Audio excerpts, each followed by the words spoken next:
여러분, 상담을 하다 보면 정말 자주 듣는 말이 있습니다. 저는 소음인 같아요. 저는 수체질이 확실한 것 같아요. 이런 말을 들을 때마다 저는 속으로 한 번 더 묻습니다. 정말 맞을까요? 라고요.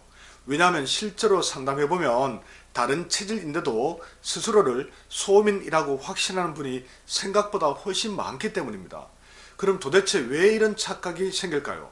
대부분은 딱 이겁니다. 겉으로 드러난 몇 가지 소음인 특징만 보고 난 무조건 소음인이네 하고 결론을 내려버리기 때문입니다. 혹은 소음인에게서 흔히 보이는 특징이 사실은 다른 체질에서도 충분히 나타날 수 있다는 사실을 모르기 때문이죠. 오늘 영상에서는 사람들이 가장 많이 근거로 드는 그 특징들 하나씩 짚어보면서 왜 소음인 수체질 진단이 이렇게 헷갈릴 수밖에 없는지 설명드리겠습니다. 먼저 체격이 작고 근육량이 적다. 많은 분들이 제가 왜소하고 근육이 없으니까 소음인 같아요 라고 말씀하시죠. 그런데 체격이라는 건 체질 하나로 결정되는 게 아닙니다.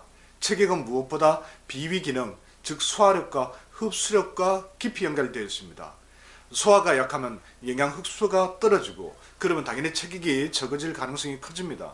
그래서 체격이 작다는 건 소음인만의 전매 특효가 아닙니다.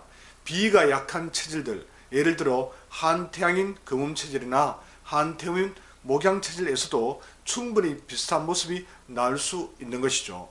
자, 근육량도 마찬가지입니다. 근육과 기욱은 간과 비위의 영역인데요. 한태양인 금음체질도 간과 비위가 모두 약해서 근육이 잘 붙지 않습니다. 그러니 왜소하면 무조건 소음인, 이건 너무 단순한 공식이라는 것이죠. 여기서 한 가지 더 있습니다. 바로 음양의 발산과 수렴입니다. 에너지가 밖으로 과하게 발산되는 체질은 체격이 작아 보일 수 있습니다. 그러니 체격 하나로 체질을 확정하는 건 시작부터 위험한 것이죠.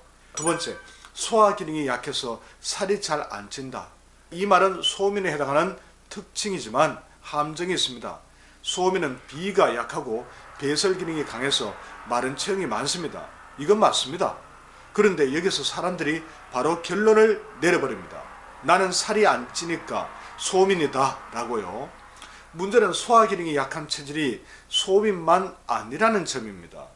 비슷하게 소화기가 약한 다른 체질에서도 마른 체형이 흔히 나오죠. 특히 이 한태양인 금음체질처럼 에너지를 과도하게 발산하는 경향이 강하면 마른 체형이 더 쉽게 만들어집니다. 그러니 마르면 소음인은 맞는 것처럼 보이지만 실제로는 체질을 오질하게 만드는 함정이 됩니다.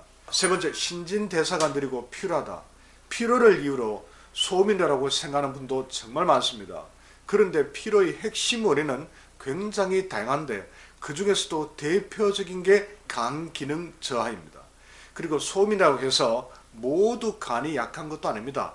예를 들어 열소민 수양체질은 간이 상대적으로 약한 편입니다. 하지만 한소민 수음체질은 간이 약하지 않습니다. 오히려 간은 태양인 금체질이 가장 약합니다.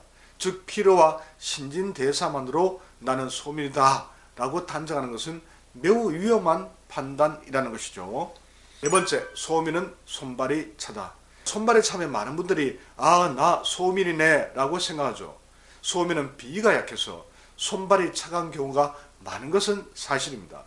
하지만 손발이 차가운 이유는 비위 말고도 너무 많습니다.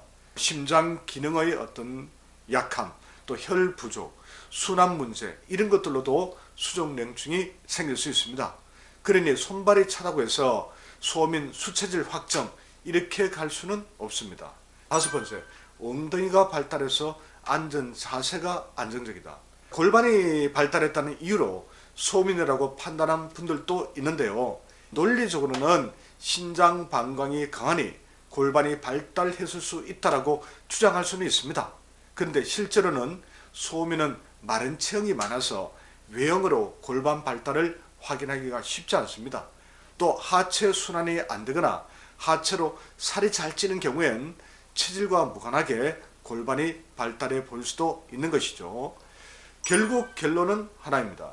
체격, 근육량, 살이 찌는가 마르는가, 피로, 손발 냉증 같은 것들은 참고는 될 수 있습니다. 하지만 소음인 특징을 확정하는 결정타가 될 수는 없습니다. 그래서 소음인 수양체질과 수음체질 진단이 어려운 것이죠. 체질 진단은 생각보다 훨씬 더 어렵습니다. 장부 구조와 음향적 특징, 그리고 실제 몸의 반응까지 종합해서 봐야 합니다. 만약 소음이라고 믿어왔지만 건강에 계속 문제가 생긴다면 혼자 결론 내리기보다는 반드시 정확한 진단이 필요합니다. 팔체질 연구소에서는 이런 혼란이 생기지 않도록 체질의 구조를 근거로 하나씩 짚어드리고 있습니다. 필요하신 분들은 상담 신청해 보시기 바랍니다. 감사합니다.